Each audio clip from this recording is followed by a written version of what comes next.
When I bought my house in this tidy little suburban neighborhood, I thought I was getting peace and quiet, a place to unwind after long days at the office. The lawns were neatly trimmed, the sidewalks clean, and the HOA seemed manageable.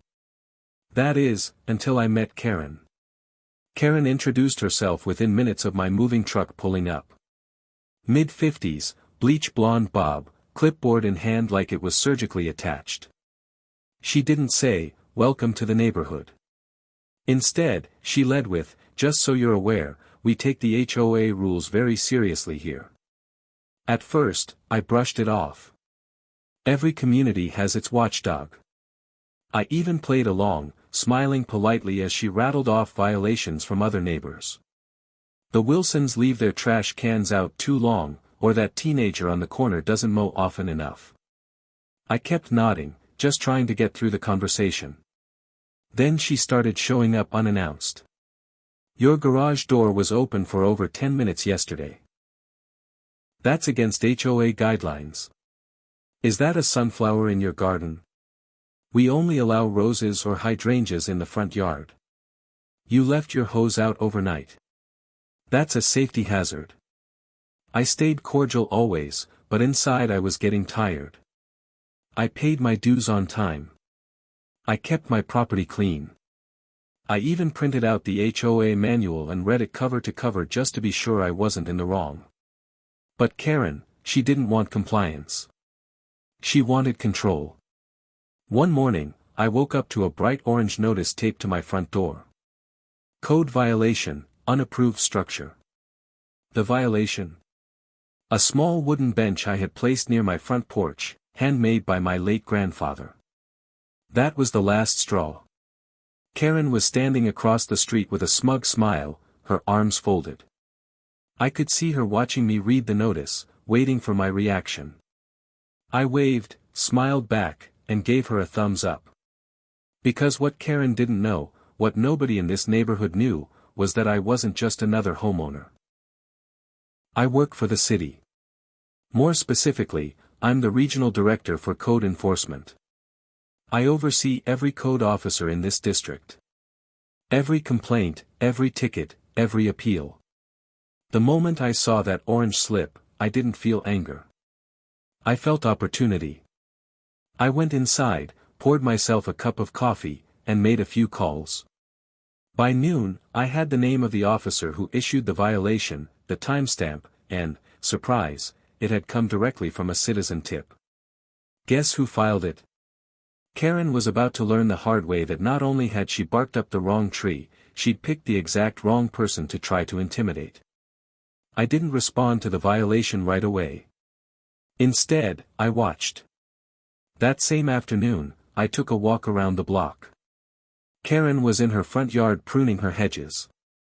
Those things were so perfectly shaped, they could have been used as reference models in a gardening magazine.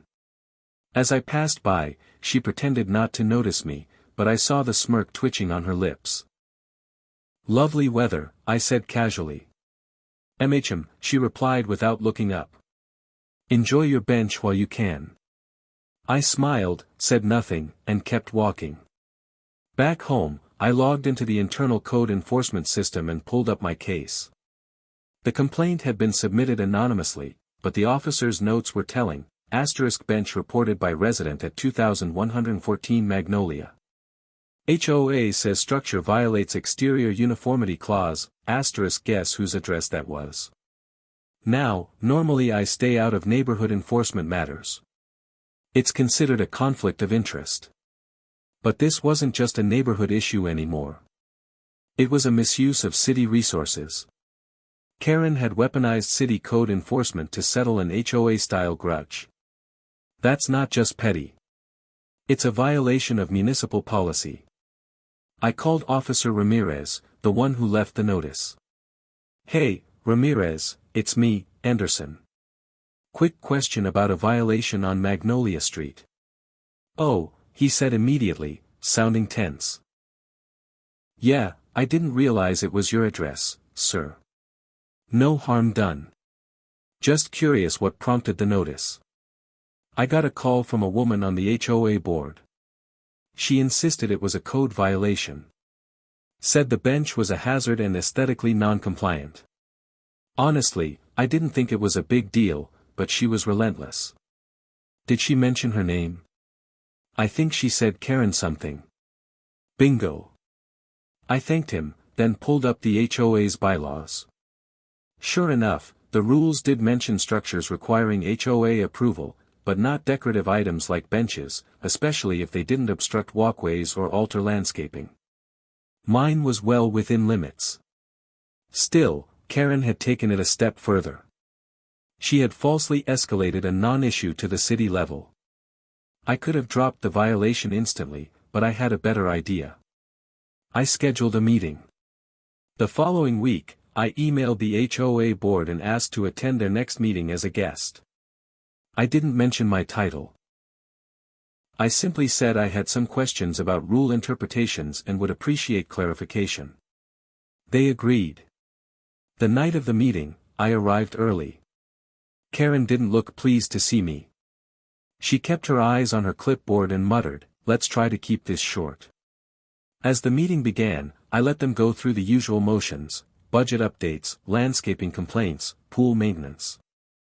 Then it was time for open discussion. I have a concern about misuse of city resources, I began. Karen looked up, puzzled. I recently received a code violation at my property. I traced the complaint, and it turns out someone on the HOA board reported me directly. Now she was staring. I'd like to understand why a perfectly legal bench became a matter for city enforcement. Karen's eyes narrowed. She adjusted her glasses and flipped a page on her clipboard, clearly searching for something, anything that would justify her actions. The other board members shifted uncomfortably, sensing tension in the air. "Well," she began, forcing a tight smile. "We have very clear rules regarding exterior appearances. Uniformity is key. Benches, chairs, planters, these things have to be pre-approved by the board." "Absolutely," I replied calmly. "Which is why I reviewed your bylaws before placing anything on my property. Decorative benches aren't included under structural modifications, and mine is within property lines. Doesn't obstruct the walkway, and isn't bolted down. I believe the term is portable." Karen opened her mouth, then closed it. Someone on the board coughed. "But if there's a problem," I continued, "you don't call code enforcement. You handle it here internally. That's the point of the HOA, right?" She looked at the others for backup. No one spoke. I gave it a beat before dropping the hammer. "Because what makes this situation particularly troubling," I said, "is that I'm the regional director of code enforcement. I oversee every residential case in this district, including the misuse of official channels for personal vendettas." You could have heard a pin drop. Karen's mouth twitched. "That's highly inappropriate. You should have disclosed your position sooner. This sounds like a conflict of interest." "No, Karen. The conflict came when you used your volunteer HOA role to manipulate city resources. My job is to ensure fair enforcement, not to act on neighborly drama. And this wasn't just an overstep. It was a false report. You know what happens when someone files a false complaint with the city?" She blinked. "It was an honest mistake." "I don't think so." I stood and handed copies of the municipal complaint policy to each board member. According to city code, knowingly submitting a false or misleading complaint is grounds for civil penalty. And yes, we do enforce that. Karen's face had gone pale. She reached for her water bottle but didn't drink. "Now," I said, looking around the room, "I'm not here to press charges. I just want to make it clear. If I get another baseless citation, I'll have no choice but to open a formal investigation. And trust me, Karen, you don't want that." The president of the HOA, an older gentleman named Bill, finally spoke up. "Thank you for bringing this to our attention, Director Anderson. We'll review how we handle member complaints going forward." Karen looked like she had swallowed a lemon. I turned to leave, but paused at the door. "Oh, and I'm keeping the bench." No one objected. The next day, the violation notice was gone. Quietly removed. No explanation. Karen didn't wave when I passed her house. She didn't look up at all. But something told me this wasn't over. Because people like Karen, they don't back down. They regroup. Weeks passed, and for a while, it was blissfully quiet. Karen avoided eye contact, skipped a couple of HOA meetings, and for the first time since I moved in, no one was measuring my lawn with a tape measure or taking photos of my recycling bin. I thought maybe, just maybe, she'd finally gotten the message. Then came the anonymous letters, folded neatly in my mailbox. No stamp, no return address. The first was typed in a generic font and printed on plain white paper, *, it's not fair to use your job to intimidate neighbors. Shame on you. No one likes a bully, *, I laughed when I read it. I'd seen this tactic before, passive-aggressive cowardice wrapped in righteous indignation. I didn't respond. I figured it was a last gasp.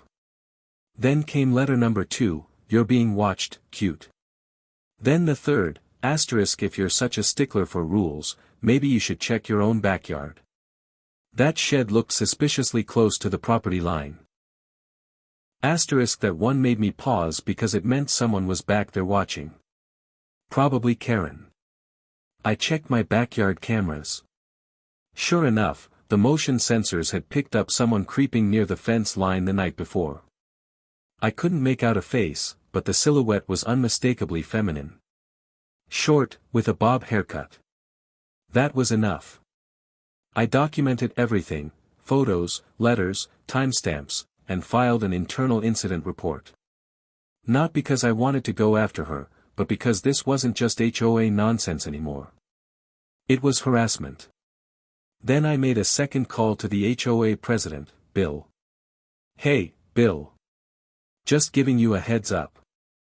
Someone's been sneaking around properties at night and leaving anonymous letters. I've reported it, but I think the board should be aware. He sighed. Let me guess, Karen. I can't say for certain, but let's just say the pattern fits. We've been dealing with her, he said carefully. There have been other complaints. You're not the only one. That gave me pause. Maybe this wasn't just about me. Maybe Karen had made a habit of turning the HOA into her personal regime. And that's when I realized I had the power to stop it. At the next HOA meeting, I didn't come as a guest. I came with a proposal, a motion to introduce an HOA member conduct policy. I told the board, clear expectations, no anonymous complaints, no abuse of city resources. If someone's caught harassing neighbors, they face censure or removal. Bill nodded, and the rest of the board, fed up with Karen's antics, voted unanimously in favor. Karen, seated stiffly near the back, didn't speak once. After the meeting, as people were packing up, she approached me. You think you've won, don't you? I looked her in the eye. No, Karen. I think the neighborhood has. She huffed, turned on her heel, and walked out. I haven't received a letter since. The bench is still there, by the way. Clean, polished, peaceful. I sit on it most evenings with a cup of coffee, watching the sunset. Because when you follow the rules and know the system, not even a Karen can knock you off your porch. If you've ever had to deal with a power-hungry HOA board or a neighbor who just doesn't know when to quit, make sure to like this video, subscribe to the channel, and hit the notification bell so you don't miss more stories like this. Justice doesn't just happen. It takes someone who knows the system.